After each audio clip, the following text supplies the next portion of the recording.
Hello guys, দারুণ মজাদার একটা ভিডিও নিয়ে চলে আসলাম। আজ রোজের মতো বেরিয়ে পড়েছি, পায়রাকে দানা খাওয়াবো। এই দেখো, পায়রার কাছে চলে আসলাম। সপ্তাহে একদিন করে আমি পায়রার কাছে আসি দানা খাওয়াতে। পায়রাকে, জীবজন্তুকে খাওয়াতে আমার খুব ভালো লাগে, মনে শান্তি আসে এদেরকে খাওয়ালে। মানুষ তো বেইমান, খায় আবার ভুলে যায়, কিন্তু এরা ভুলে যায় না।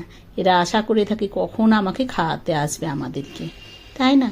আর এরা খাওয়ার পায় বলেই তো, যেখানে খাওয়ার পাবে সেখানেই তো আসবে।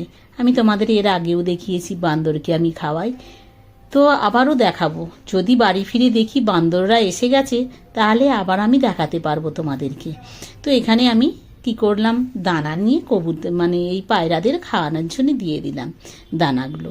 কি সুন্দর লাগছে, কত পায়রা গুনতে পারবো না, প্রায় 400-500 তো হবেই, আরও বেশি তো কম নেই। অনেক পায়রা, কত লোক আসে এখানে খাওয়াতে পায়রাদের। এরা তো জীবজন্তু বলতে পারে না, যেখানে খাওয়ার পায় সেখানেই উড়ে চলে আসে। আর পায়রার বেস্ট খাওয়ার মানে মেন পছন্দ হচ্ছে সর্ষে আর বাজরা, এইসবগুলো পায়রা খুব পছন্দ করে। কিন্তু এই যে বড় বড় ভুট্টা দিয়েছে, পায়রা কি করে খায়? তবুও কি করবে, খিদের জ্বালায় তো খেতেই হয়, তাই না? তো আমি আর ভুট্টা দিলাম না, আমি দিলাম মুগ ডাল, মানে হারা মুগ, ওইটা দিলাম। প্লেটে করে নিয়ে ওদের খাইয়ে এবার বাড়ি ফিরছি। রাস্তাঘাটে অতটা ভিড় নেই, লোকজন খুব কমই আছে। কেন কম থাকবে না, অতটা বেলা হয়নি তো, আমি তো তাড়াতাড়ি গেছি। ভিডিওটা দিতে দেরি হলে কি হবে, আমি তো বেরিয়েছি তাড়াতাড়ি। কি করব বলো, একা মানুষ, আমার ভিডিও দিতে অনেক দেরি হয়ে যায়। যে দিতেই হবে ভিডিও, না দিলে তো হবে না, কে শুনবে আমার কথা না দিলে? তাই দেরি হলেও আমি দিই। এটা আমাদের রাজবাড়ি পেরিয়ে চলে আসছি। পায়রাকে খেতে দিতে গেলে রাজবাড়ি পেরিয়েই যেতে হবে আর পেরিয়েই আসতে হবে। রাজবাড়ি পেরিয়ে এই দেখো চলে আসছি, রাজবাড়িটা দূর থেকে দেখতে পাচ্ছি। তো পেরিয়ে এবার প্রায় বাড়ির কাছাকাছি চলে আসলাম, আর বেশি বাকি নেই আমার বাড়ি আসতে। ভাবলাম একটু ভিডিও করেই নেই, তোমাদেরকে দেখাবো আমি কোথায় গেছি আজকে।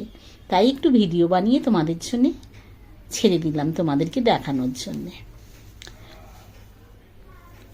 গোলাপীনগর যেহেতু বলেছে, সব বাড়িগুলো গোলাপি গোলাপি।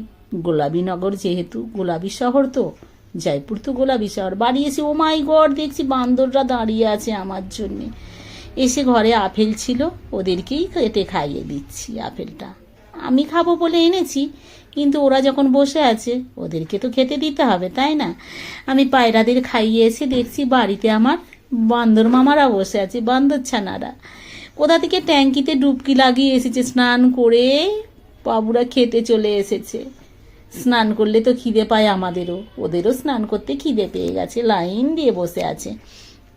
বাড়িতে কি ভাগ্যে আমার আপেল আনা ছিল, তাই ওদেরকে খাওয়াতে পারলাম। না থাকলে কি খাওয়াতাম, আমার কত মনে কষ্ট হতো বলো তো। যাই হোক, ওদের পেট ভর্তি করে খাওয়াতে পারলাম, এতেই আমার খুশি। আমার খাওয়াটা বড় কথা না, ওরা খেয়েছে এটাই আমি খুশি। ভাই আবার আসিস, তোদের জন্য খাবার এনে রেখে দেবো।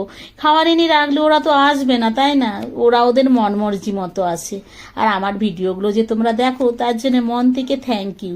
নতুন নতুন ভিডিও আরও আনার চেষ্টা করব। আমার বান্দর মামার পেট ভর্তি